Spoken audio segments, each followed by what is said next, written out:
Now let's take a look at my little experiment on the front fender. Now this is an odd thing that the Japanese did for some reason, is they riveted the plastic fender onto the metal fender holder. And you can see the rivets right here. And I put the front right there because if you remember on the other videos, if you look very closely, see if I can get out of the light here, or into the light or whatever, there was an FR right here. And I spot puttied it over, covered it, and it's done. I've given this, I fixed the problem that was right here. There was a big rip right in here. And I don't know what caused that. I'll have to put it back on this is the back of the fender. But I spot puttied and fixed the problem, and you can see it's not there anymore.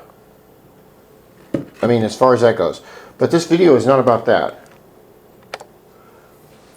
What it's about is, if you'll notice the caulking that I put under the edge right here.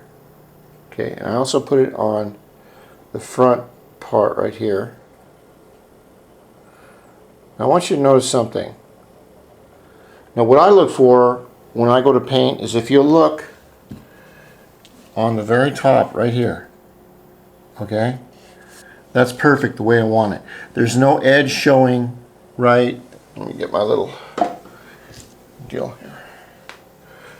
There's no edge showing right here, and there's a little bit of an edge showing right there.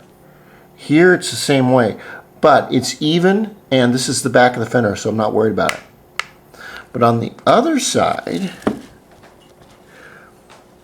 this is the front of the fender. Let's see if let me do it this way. And if you'll notice the edge of the sharp edge of the front fender here and here. Okay, now that's going to show a lot. What I want is, I want everything to look just like this center part right here. Not too much, but just so it's molded in. And then what I've decided to do is, I'm going to take a little bit of caulk, and like I do, I like to experiment. And I'm going to put just enough in this area, all around here, just enough to cover that black gap. And if you've ever seen my videos on house painting, remember that paint will not go in gaps. Okay, and you can see the black gaps, but if I were to put in caulk here, and I also plan to put just a little bit around these, right here, you can see the gap. Let's see if I can get this zeroed in right here.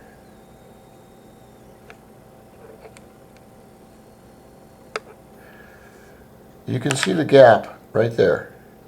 Okay, that's not going to go away. Now, I'm going to mold just like I did with the front right here. I'm going to mold around here and in here and here and here. And then I'll put a little bit more caulk right there. Now, one thing about caulk is you cannot sand it. Okay, it's very, very important that you don't do that. If you put any kind of sandpaper on caulk, it'll rip it up.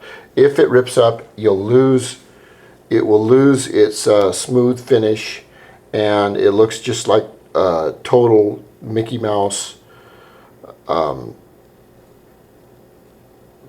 job. And remember, we want to try and do the best that we can. Now, there's other problems that are with this little fender that I want to show. The front doesn't look too bad. It does show a bit of where it does show where the Bulldog, where the hell is that stuff? It's around here somewhere. The Bulldog is made rough areas. But in the back of the fender, now this is what you really have to worry about. I don't know if you can see it, but there's all kinds of little pits back here. All right, and these pits are contamination, or they're fish eyes. And fish eyes don't come out too easily. If you have small fish eyes like the ones that are right around here, right around this top part, you can sand them down and paint over them. But if you have large fish eyes, which are caused by silicone, and a lot of these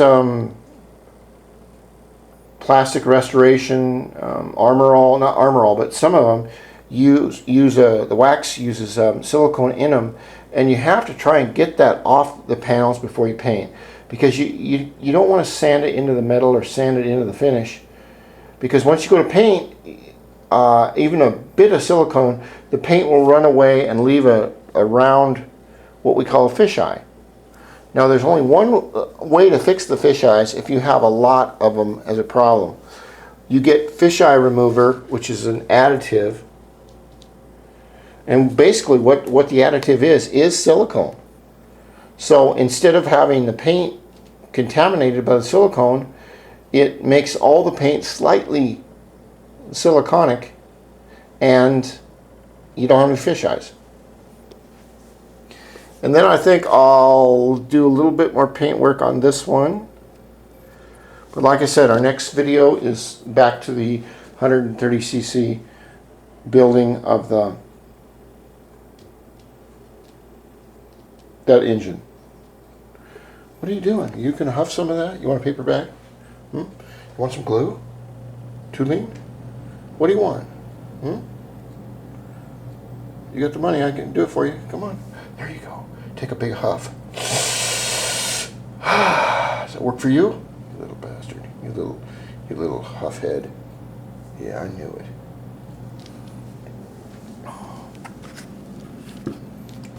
And you want to make sure that all of your panels are dry between coats.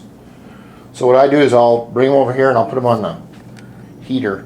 That is if the wife ain't home and catches me, because she hates everything I do. I mean, what the hell, I'm married. What do you expect? If I won $1 million, she'd be bitching that I didn't win $2 million. All right, next video.